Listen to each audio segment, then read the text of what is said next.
my hearing aids, I guess. My mind. It's pretty tough.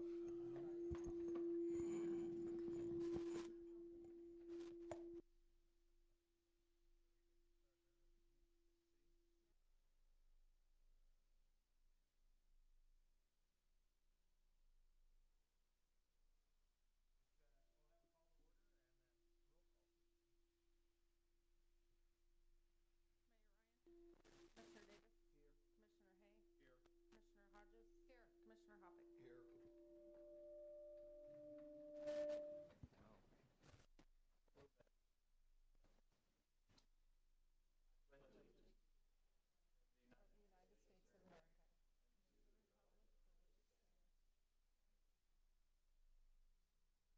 Of the United States of America.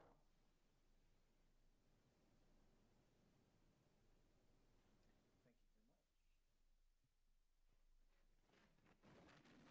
Awards and proclamations. I believe we have none. Citizens Forum.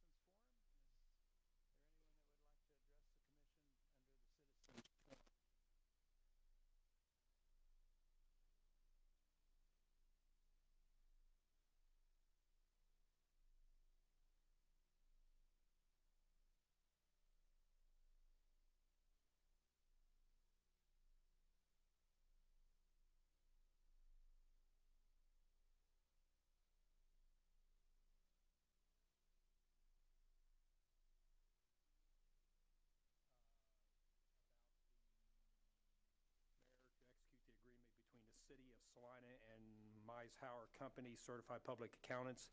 It says that I was a nay on that. I voted for that.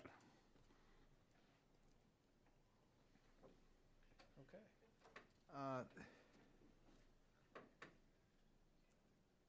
There was one, and I don't know if this explains it, there was one vote where you had left the room. Oh, yeah, you had left. That's And the I think reason. that's And okay. that Procedure, counts as a that's nay. counted as a nay. Okay, I'm sorry, yeah, that's when okay, I'm sorry. I did not I'll pull recall that that back. we had taken the vote during your absence. I apologize. We Nope. I'll could have take that waited back. for you to get back. It passed. That clarification, is there a motion to approve the minutes? So moved. Second. All those in favor of approving the minutes, say aye. Aye. Administration. Item 7.1, award contract for the sanitary sewer line maintenance project number 70026. Ms. Tasker. Thank you, Mayor and Commissioners. City staff has been cleaning and inspecting and televising our sanitary sewer system for several years now, and we do that to ensure reliable service for our customers.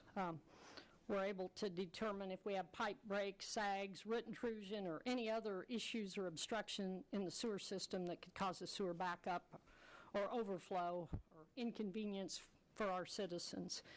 The city purchased IT pipe software to assist in this video inspection, and it helps us prioritize the main breaks or the breaks in the line or any issues that we find. It can ratchet its way through those and identify them instead of staff spending hours and hours looking for issues.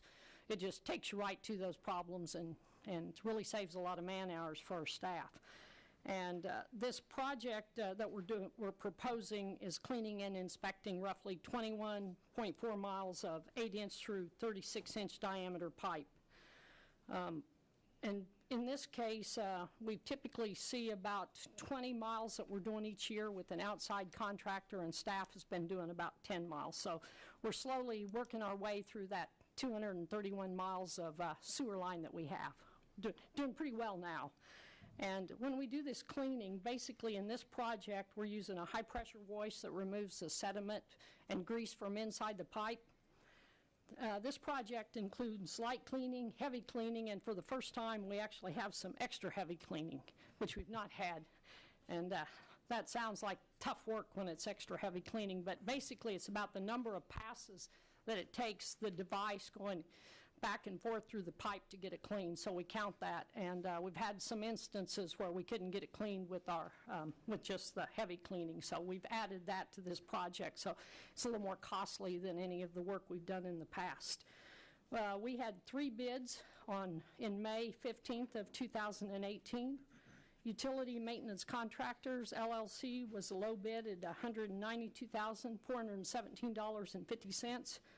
Mayor Specialties, $247,313.45. Ace Pipe Cleaning, $420,817.50. Our engineer's estimate was $281,011.50.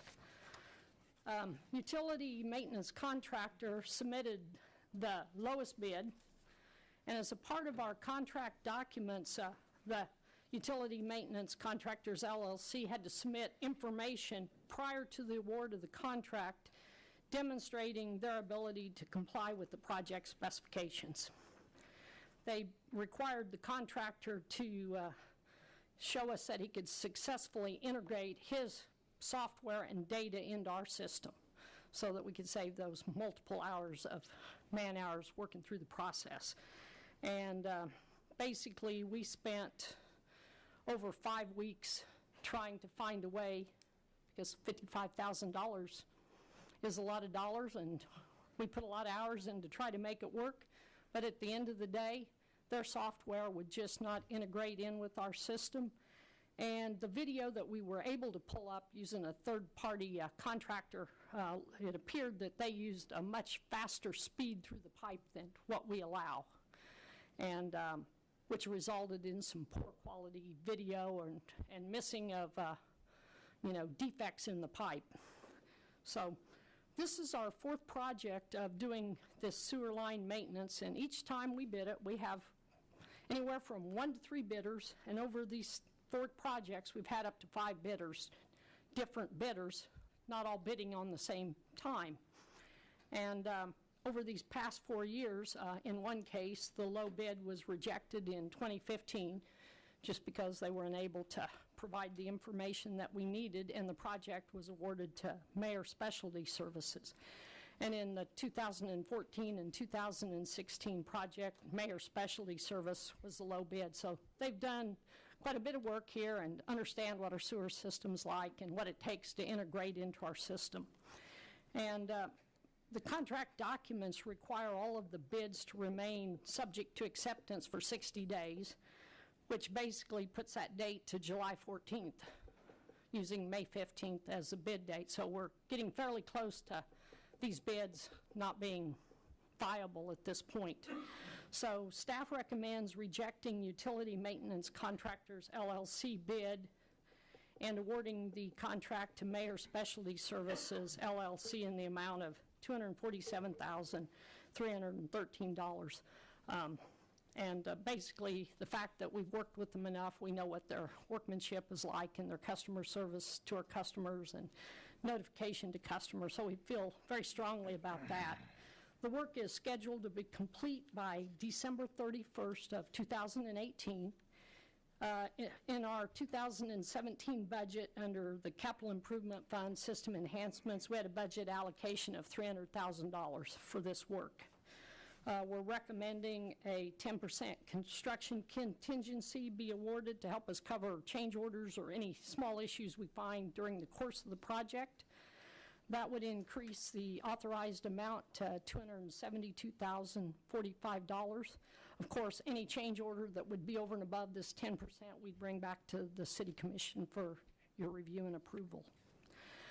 Staff recommends that the City Commission reject the low bid to Utility Maintenance Contractors for the sanitary sewer line maintenance project number 70026 and award it to Mayor Specialty Services of Goddard, Kansas in the amount of $247,313.40 with a construction contingency total of $272,045. I'd be glad to answer any questions you might have about the process we went through reviewing them and the hours we spent. I'm guessing Utility Maintenance Contractors is aware that they're probably not going to be getting the bid due to Yes. the fact that We offered to have a meeting with them and set a date, and they had an emergency and was unable to attend the meeting. So we think they're well aware of it. Other questions? Well, I just want to thank you for putting in the extra time to try to save us the $55,000. It's always appreciated. It's actually Trevor Menke of our department that spent the hours, because he's young and energetic about computers and was able to dig into it deeply. Well, thank you to Trevor. Yes. I did just have one question more about the overall process of reviewing the pipes and everything.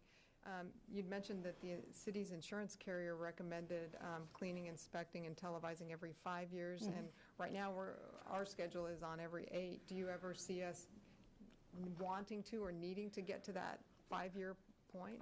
I believe once we actually get through the entire system and get rid of these heavy cleaning and extra heavy cleaning issues, then we will be on a 5-year program. But can't promise that yet, but that is definitely the goal.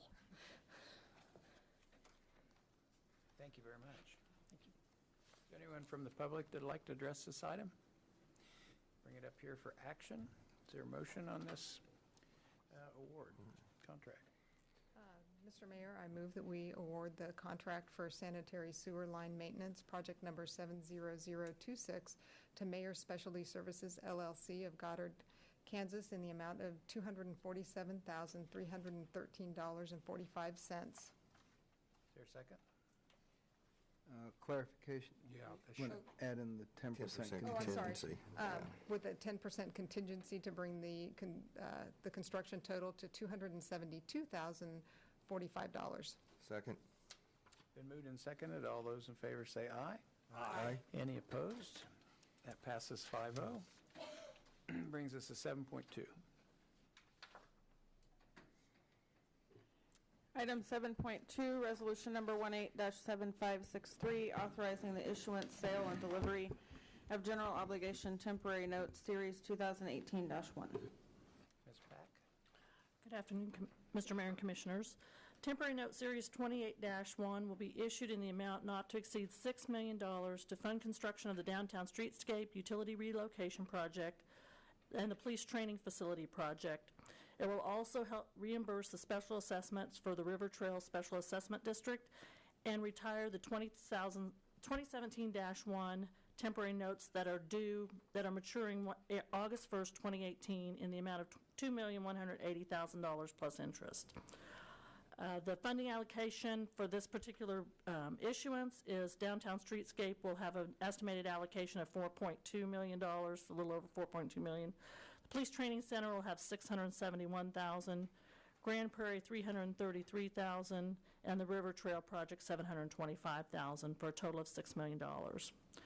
The issuance of these temporary notes was extended as a private issuance to allow us additional time to complete or audit our financial statements for the fiscal year of 2016 and 2017, which should allow us to put us in a better position to sell bonds on the open market. The difference between this issue this year and the ones we did last year, which we were able to go to the public market, was that last year we had our 2015 audit complete in time to be at part of the official statement. We had our unaudited financials ready for 2016, which was allowable under the compliance that we had to meet. This year we don't have those 2016s completed, so that's kind of the reasoning for going to a private placement. The process we went through is we reached out first to private banks and the holders of the temporary notes that held the ones that are going to mature, and we also reached out to some local banks that we already had current relationships, either our operating funds, we have current debt with them, or some other sort of relationship. So we reached out to Bennington State Bank, Sunflower State Bank, UMB, and Commerce. We got bids from all four of those. Bennington was 1.99%, Sunflower State Bank was 3%, UMB was 2.15%, and Commerce was 2%. We selected Bennington State Bank as the provider for these notes because of the lowest interest rate they were going to provide for us. Just as a fiscal note, that Downtown Streetscape is a project that will be funded by Star Bonds eventually when we issue those. The Police Training Center is expected to be funded by general obligation bonds, which will be paid off using sales tax revenue, and the Grand Prairie 2 and River Trail are being funded through special assessments. We recommend that you pass Resolution 18-7563, authorizing the issuance, sale, and delivery of general obligation temporary notes, Series 2018-1, in the amount of $6 million to Bennington State Bank. Are there any questions? Questions for staff?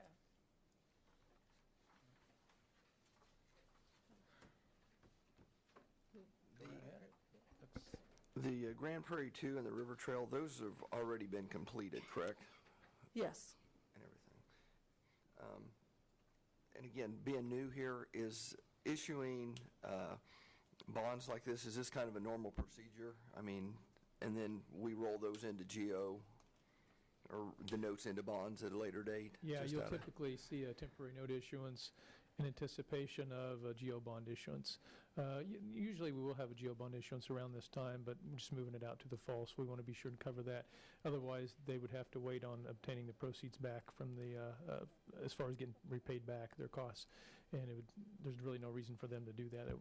Our timing decision has nothing to do with the timing of those projects. I guess thank you, I guess from a municipal finance thing, I'm still kind of trying to figure this out. So we had temporary notes last year, and then we're redoing them with temporary notes again. This year, we're not issuing the GO bonds for the 2016 audit issue. Correct. We will be doing that. Our goal is to issue the GO bonds to retire this particular set of temporary notes. As we've noted, we have it to mature in December. Our hope is to issue general obligation bonds in October, November to retire these. Okay, so this is basically like a 5-month kind of a stopgap Yes, measure? because we have the temporary notes that are maturing on August 1st, 2018. If we did issue GO bonds at this point, I'm assuming that bond counsel is here to tell us that that would not be a good idea because it potentially could adversely affect our bond rating? Or are there other reasons not to Yes, and proceed in that? yes. Okay, okay. There would be some concern from bond raters and from investors Okay. at that point. Okay. Did you have anything to add to that? Have we gotten any concerns in reaching out on this request for financing or from bond counsel, or as we work forward with that? Has there been any concern expressed about our audits being somewhat behind the normal curve? The 4 banks that we spoke to, we provided them some unaudited numbers for 2016, and so that kind of was enough for them to make these decisions. And the compliance does allow us to use unaudited numbers, and so that's what we've supplied. We have to do an annual report through the EMA process, and we've provided some unaudited numbers for that, too. Okay.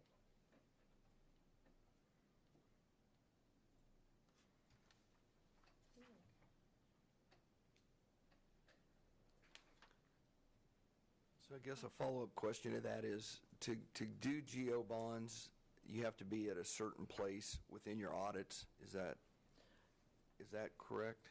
You have to be able to provide an official statement, Okay. and part of that official statement is that you have audited financial statements for at least a year prior to this year. Prior Yeah, to. so Yeah. Okay. 16 is, in this So year, 16, we would need to 16 have is the key, those. which it's very, very, very close, but rather than try to rush everything in right before August, want to make sure that the auditor has the time that they need to finish their part of the work, and that really affects the timing of saying, let's So- put this off So that's for a my short period of question. So time. once you have 2016 audited financials in, you're able to go out and sell the bonds? Yeah, I think so, and our Okay. anticipation is to have the 17 17 audit done. finished as well by then, and we'll be Okay. back on track with our typical timing that we'd like to be on.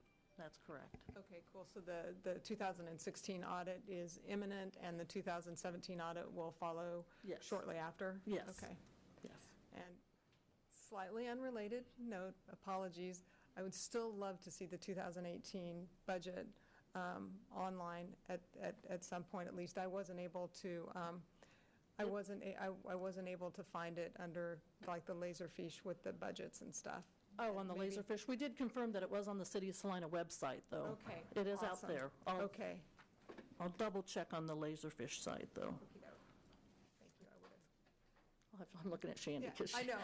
We're all looking at you. Yeah, but thank you, I appreciate But that. it is on the city website. We did confirm that after last meeting. Awesome, That is because on I there. looked around again this morning and I couldn't find it, but that's not to say it's not there. It's just may have You escaped me probably where I have was to go looking under the at. finance division and look Okay. for it there. Yeah, Okay. that's correct. It's, Okay. you'll have the 16, 17, and 18 annual budgets under the, if you go under city departments and finance, you'll be able to see those under there. Thank you Right. very much. Any other questions? Thank you. Thank you. Anyone from the public that would like to address this issue? Bring it back up here for discussion. Is there more discussion or a motion? Mr. Mayor, we approve resolution number 18-7563, authorizing the assurance of sale and delivery of general obligation temporary notes, Series 2018-1. Second? Been moved and seconded. All those in favor say aye. Aye. Any opposed? 7.2 passes 5-0. There is no development business. Other business.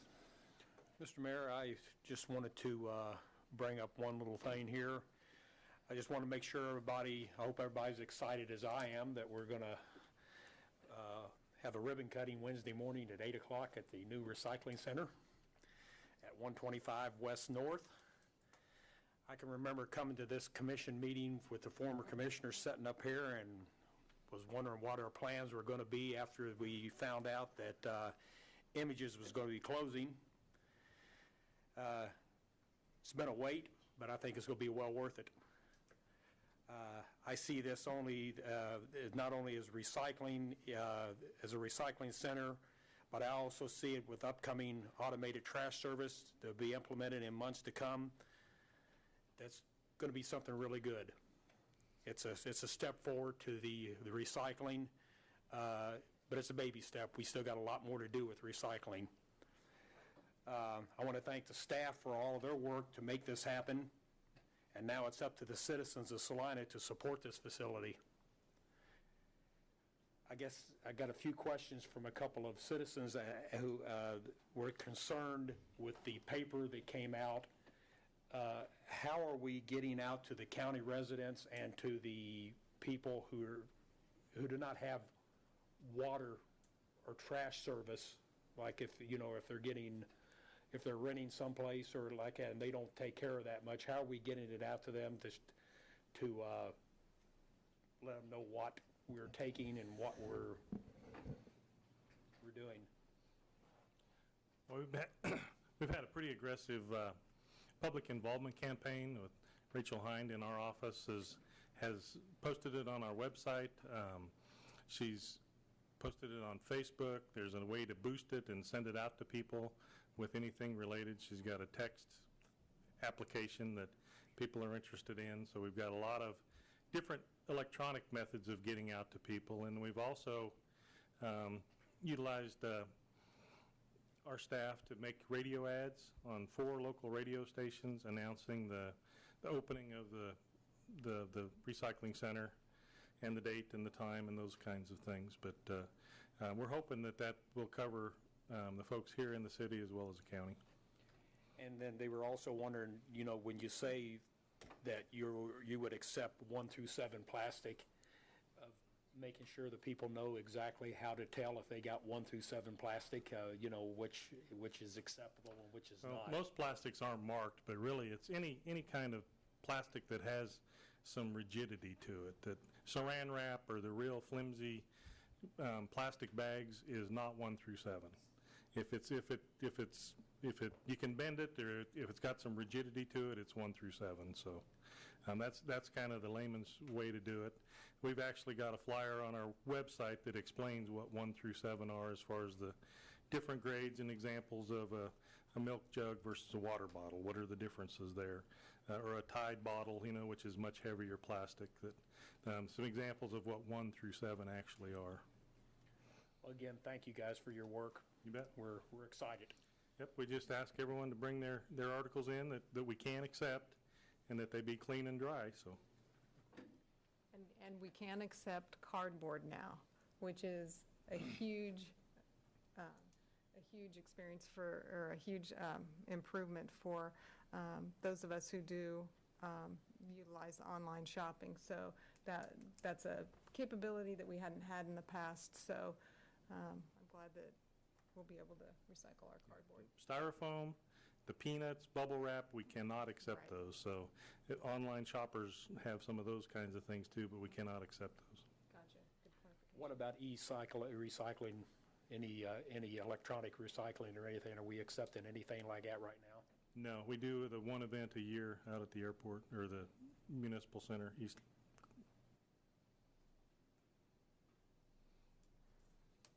Okay, thank you. Interesting about plastics. So the little popcorn things they blow up in the Amazon box, you don't take the little bag filled with air that is the substitute for popcorn. No, no, it's just anything that's a plastic bag or grocery sack, that real thin plastic we can't accept. And we can't accept shredded paper, which it messes up the equipment that they use to sort all the different types from. But it is clean. It does not need to be sorted. You can put plastic, your paper, your cardboard all in the same container, and we'll accept it. Just a quick note too, what we can and cannot accept is dictated by the facility that we take the recyclables to, so that people know that.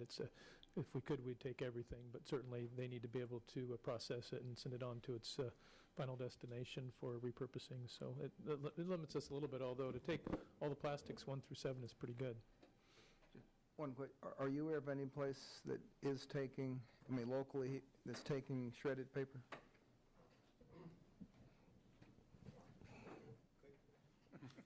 We have a recycling expert in the audience. Let's ask him, because I'm unaware of one. I've done this for a day or two. And we haven't shut down. We're still picking up, as you certainly know, at your school. Let me say first, my 1 through 7, and most of it does have a number on it. There's, whatever the reasoning was, the plastic industry is bifurcated. There are those who work with virgin materials, and it's almost a puritanical industry, I guess. And then those that take the sorted kind that's been used. And there's really very little overlap. And a lot of the bottle manufacturers, for some reason, instead of realizing that consumers really would like to know what the material is and does it recycle, do their very best to make it, to hide it or make it so small or so shallow that you can hardly read it. But it is on most containers. 7 is nothing more than miscellaneous. 7 means not 1 through 6. And a lot of places say they take 1 through 7, and they do. They don't recycle 1 through 7. The 7s are almost entirely trashed. But there isn't the percentage of number 7 ordinary household toss-aways is very low. 6s are polystyrenes, and they come in 2 versions, solid and the whipped cream version, which is styrofoam cups and styrofoam packing peanuts, or styrofoam that has had air added. And that causes some problems, especially if you're trying to recycle them, to get them dense enough to make them worth shipping. But anyway, we took 1 through 6s with the exception of styrofoam packing material other than peanuts. We may still be the only recycling center in the state of Kansas. I've promoted it at works conferences for 20 years and not seen any interest from any other recycling centers. We took them, bagged them, and sold them at a very modest cost, so they got reused. In case you don't realize this, and several of the commissioners I know do, reusing is infinitely more valuable than recycling, which it can't be, but it's as close as it can be. And of course, avoiding it in the first place, and we're good. But if you can't avoid it, try to reuse it. And if you can't reuse it, recycle it. And if you can't recycle it, try to figure out how you can avoid it in the first place. And it really is as simple as that. And I'm very heartened to hear commissioners, and I've heard this in their conversations a number of times, say that, yes, recycling is all well and good, but we've got to look at how do we reduce and how do we reuse. Because all the recycling in the world, folks, we are incredibly productive in positive ways and in destructive ways. And the amount of stuff we go through, good grief, 3,300 pounds for every man, woman, and child in Saline County goes into our landfill every year. And you don't need to look at what we're recycling. Look at what you tell how good a job we're doing, as with e-waste. Doesn't matter how many semis they load once a year, which is absurd. But don't tell the folks putting it together that. It's how much aren't we recycling? And the fact of the matter is, with virtually any material, with the possible exception of corrugated, or the likely exception of corrugated because so much of it's commercial, we landfill so much more than we recover. And so we're a failure until that teeter-totter goes well the other direction. And so we did a million tons. The landfill did 80.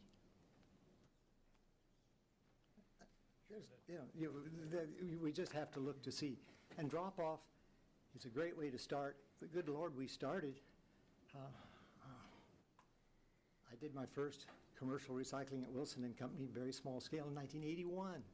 So we should be started by now and well beyond the starting point, instead of still fumbling around. And so drop-off is just a stopgap. Mixing it together, and I say mixing it together, you have to mix it. It doesn't start mixed. You mean I have to sort it? No, just don't mix it. You'll have to love the guy? No, just don't punch him.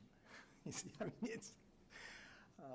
and so anyway, we're still working on it, and we simply got more than we could handle, both physically with people bringing in, which was wonderful. Most people did a great job, and I shouldn't let the... And you may be preaching to the choir here, and we're glad you're preaching, because even the choir needs to hear a good sermon. But just for interest of time, could you steer us back towards the shredded paper issue? Okay. Yeah. We're having to get off 4th Street as soon as we possibly can, or sooner. And once we get that accomplished, and we're loading our 5th semi with stuff, and we've got machinery moving, we've got the equipment set up to do that, and finally found a spot that could take a 33-foot long, 20,000-pound baler. You'd be surprised how difficult that is to find in Salina.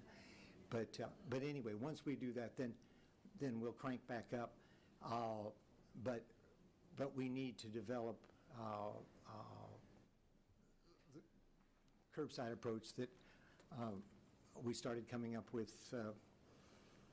Oh gosh, well, we were doing curbside 20 years ago, so we did curbside. At some point in the future, your facility and so yes, will take the shredded paper. Once we can open back up, in fairness to the antique auto folks, even though they're not planning to actually do any physical work till after the first of the year, we need to get out of there so they've got a lot to do. So once we're out of their hair, then we can go back and see what we can do and how we can do it. But drop off a certain amount of it, sure. But basically, it's just a whole lot more work for everybody with drop off.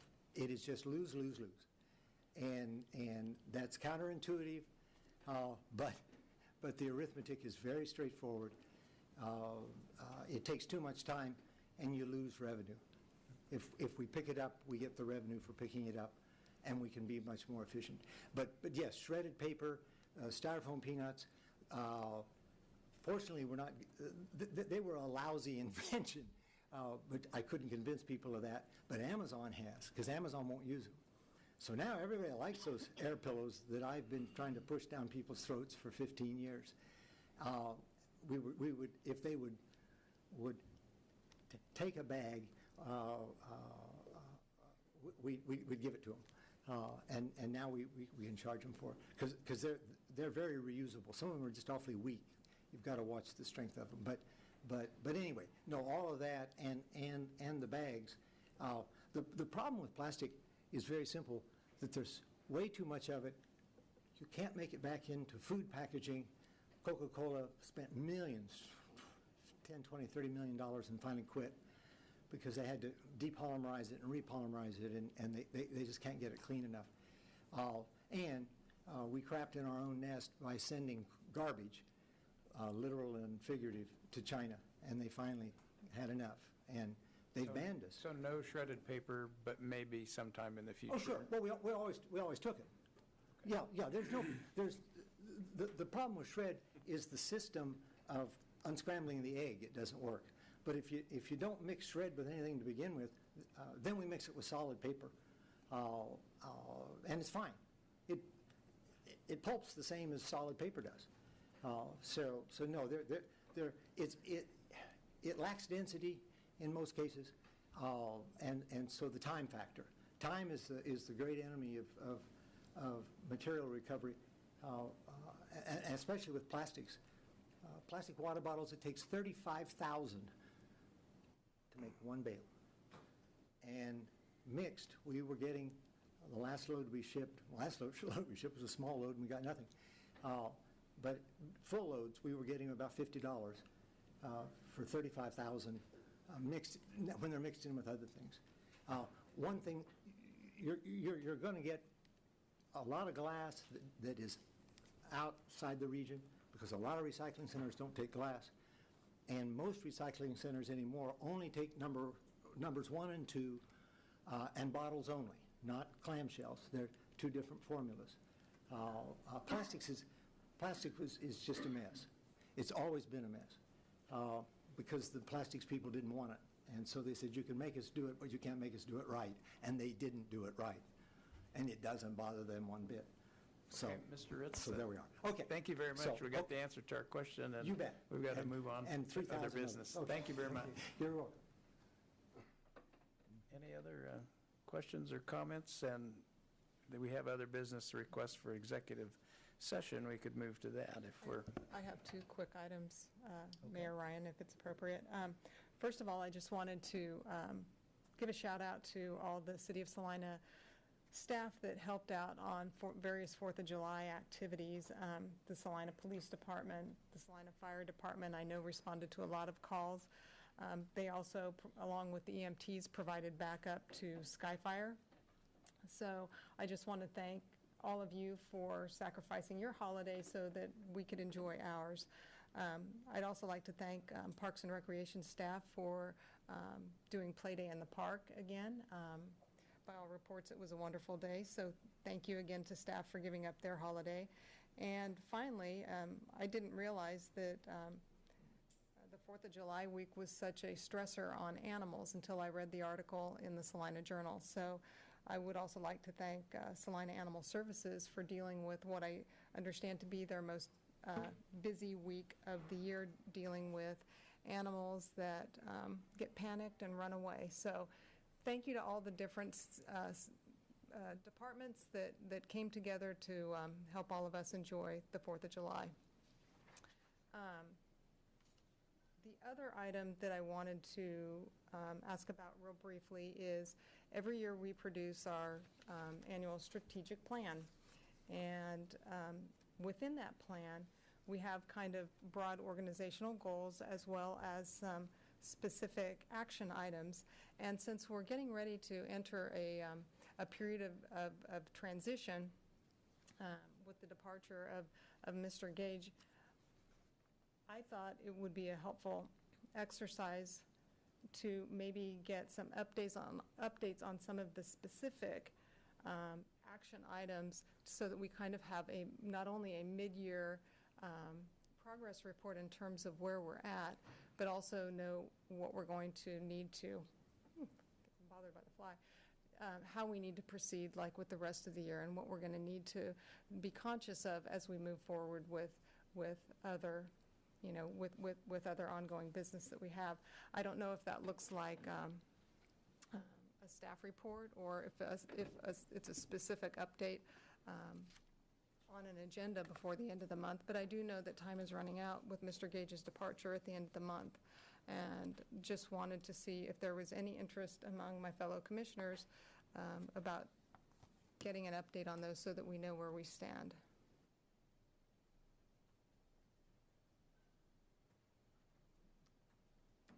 Personally, I think I'm able to read those items and review them myself and know where we stand. And if I felt that I had any questions for staff, then I might come back and ask a question or two. But to take time to review the whole thing sounds like Were there any a lot ones to put in your basket before Were there any the ones end in of the month. specific that you were concerned about, I guess, would be a question? Yeah, and I'd be happy to get a list to staff, or just provide a list either to Mr. Bankston or fellow commissioners. But I just had some questions, and just, it might take me a while here, but in terms, there were some things that were specifically mentioned, like coordinating a meeting between the Planning Commission and the City Commission, a joint meeting. There was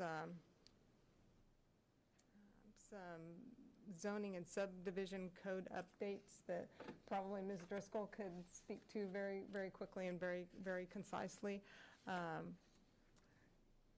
Working with the Salina Community Economic Development Organization to finalize business attraction policies, development objectives, applicable incentive tools, things like that. I had several things under each goal that were action items that seemed like they were not just ongoing statements of, wanting to support development in undervalued areas, but that were like kind of specific things that we had set out to do this year. So if it would be more appropriate that I compile a list, I'd be more than happy to do that. Or maybe, for me,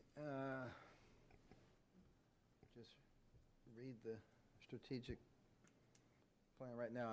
I'd be answering out of ignorance because I can't remember what, I've seen it and I have it, but I'm not prepared to speak on it right now. I just have to read it. Commissioners, one suggestion I have too is, as you know, the strategic plan is, even though we look at it annually, it establishes goals that reach out beyond a year. And as you think about what's important for you in the last half of this year, it might be good to have a study session to go through the plan and for you to find that consensus on those higher priority items. I think that would help Mr. Scragg for sure to know what you would like him to focus on as it relates to that plan itself. And we know there are other things as well, but that's a suggestion I have, because otherwise, if we look at it from the perspective of all items in 1 year, which I know you're not, but if we did that, staff would be a little bit lost. But if we know those specific priorities that you want to accomplish between now and, say, the end of this year, or even into the first quarter of next year, whatever your time frame is, that'd be very helpful. And then highlight those and know those are what we're going to spend some time on. I like that idea. Yeah, I agree. Yeah, I'd like to have a study session. Find a study session Well, spot. we'll get you scheduled. Thank you. Well, and I think I will go ahead, and there were probably a half dozen issues that looked like that we had set them to be accomplished during this calendar year. And I will go ahead and submit those to staff and see exactly where we are and what we have left to do on those items as we forge ahead. And then the last thing is, we'd received in the city manager update a few weeks ago, news that the Union Pacific Depot was potentially facing demolition. And I didn't know if we had any update either from Union Pacific on that, or if there's anything that we need to be doing to move forward. We definitely told them, thank you for letting us know, and please don't do that. We'd like to have some conversations about that, and I'll have to look at Lauren to see if we've had a chance to have any further conversations with them. We did. Both Mike Scragg, myself, and Dean Andrew went out and met with Union Pacific. This is really just kind of a very preliminary conversation. They're, I mean, anywhere from a year, 2 or so out from this. They're a very large organization, so it's constant moving pieces to assess what facilities are best for their needs. This one isn't necessarily meeting that anymore. They're in the process of looking at possible portables out for some of their different facility and staging sites. But it's really kind of very beginning conversation of how much of that building do they need any of it or part of it. We were able to tour it, look at it, the historical components, and just kind of have an idea of what that space looks like. And I think what we left with is a good open door policy, and we appreciated them just bringing us in so early. And we're here, and as things start to kind of fall out a little bit more, and it's now something for us to keep in mind as well. I don't know if Mr. Scragg has anything to add. No, I think you covered it very well. I don't want us to contribute to a rumor that they're leaving that facility anytime soon. It was very preliminary. They were, they described their process, their operations, and they've got some crucial operations in that building that until they figure out an alternate location for them, it'd be premature to think that they'd be abandoning that facility anytime soon. But it's a terrific opportunity. We thank them abundantly for including us in the conversation now and explain to them Salina's history with the Stiefel and other public-private partnerships that we thought there was an opportunity there when the time was right. And just Thank you so much. Yeah, and just to add for the record that it's not on the state's historical register or national, but it is a recognized historical building by the city, so it can't just be demoed outright. They can't apply for a permit, and that couldn't happen without foresight. So there's a process that would have to go in front of the commission and have public input and things like that, so it is recognized in that way. Thank you so much. I really appreciate those reassurances, and thank you on behalf of the city for meeting with Union Pacific staff. I really appreciate it. Anything else? Is there a request for an executive session? I'm looking this direction. How long do we need?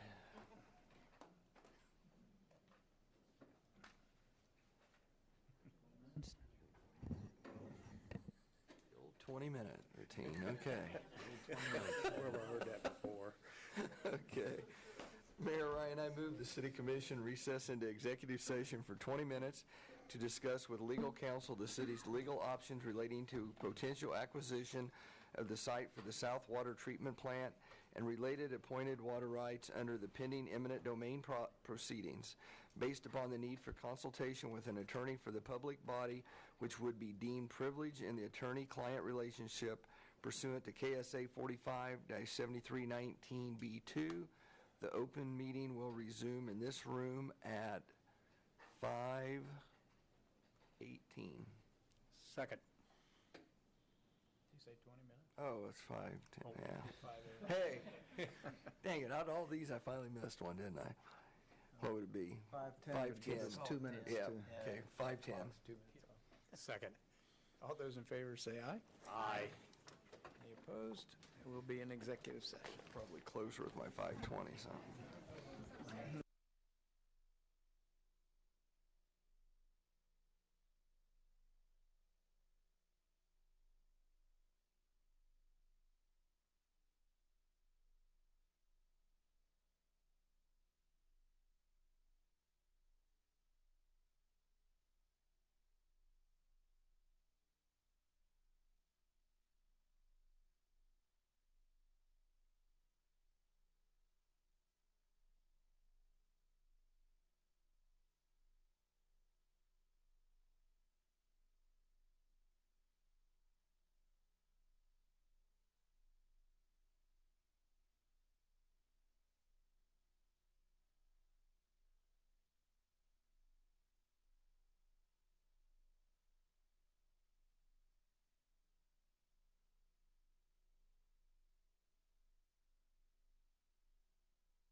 Second.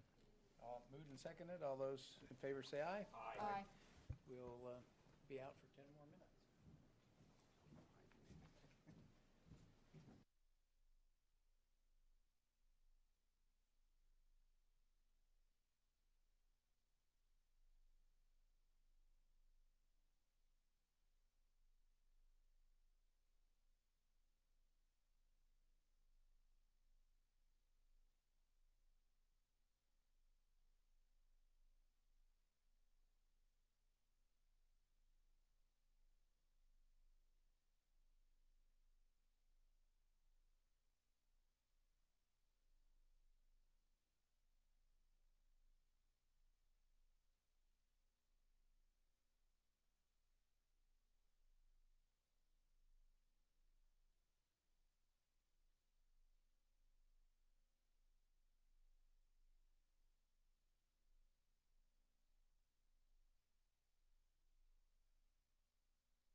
are back in session.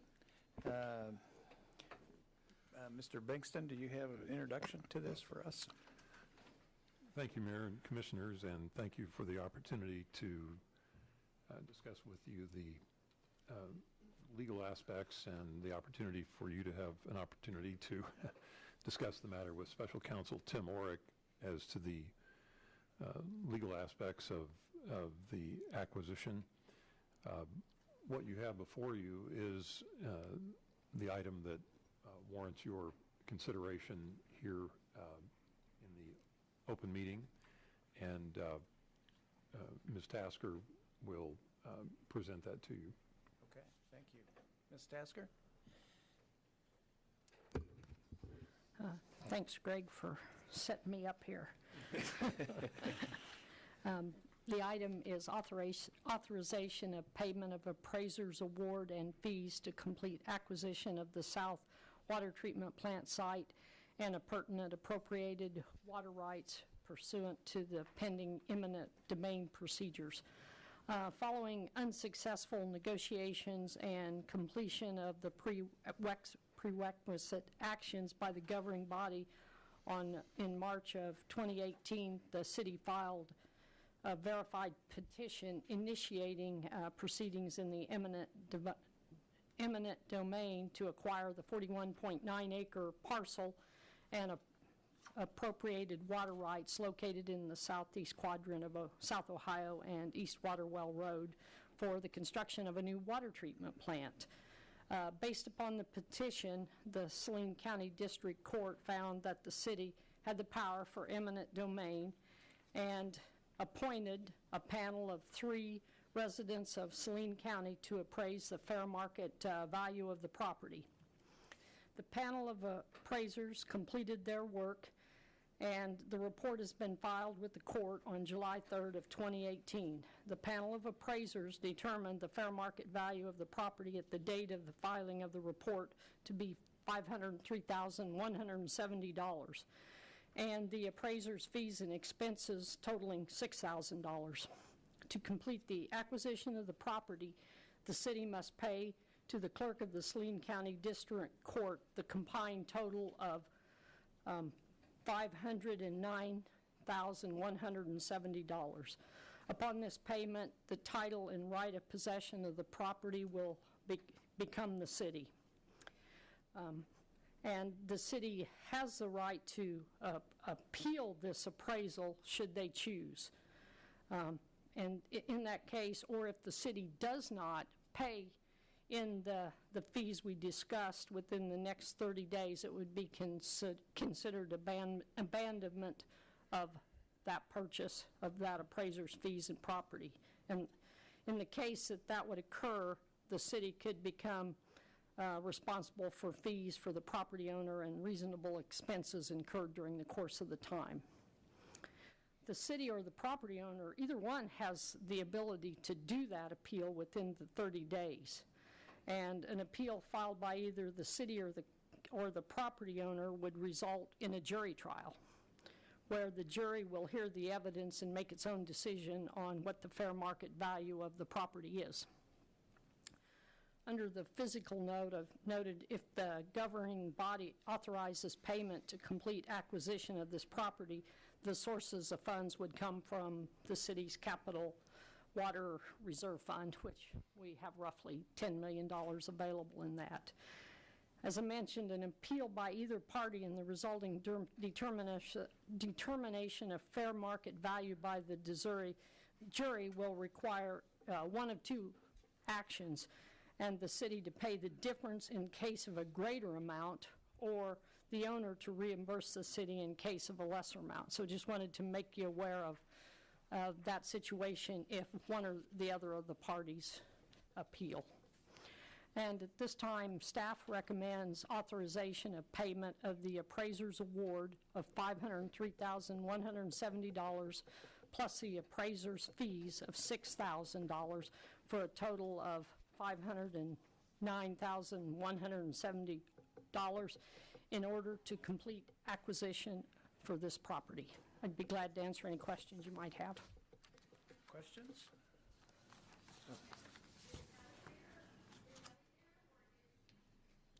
Thank you, Ms. Tasker. Well, Commissioners, how do we want to handle this? We're accepting the appraiser's amount, and are we willing to go forward with this? Mayor Ryan, I would recommend that we follow staff's recommendation and authorize payment of the appraiser's award of $503,170, plus appraiser's fees of $6,000 for a total of $509,170 in order to complete the acquisition of the property. Second. Been moved and seconded. Any other discussion? All those in favor say aye. Aye. Any opposed? That item passes 5-0. Anything else to come before the commission? I'll accept a motion to adjourn. So moved. Second. All those in favor say aye. Aye. Adjourn.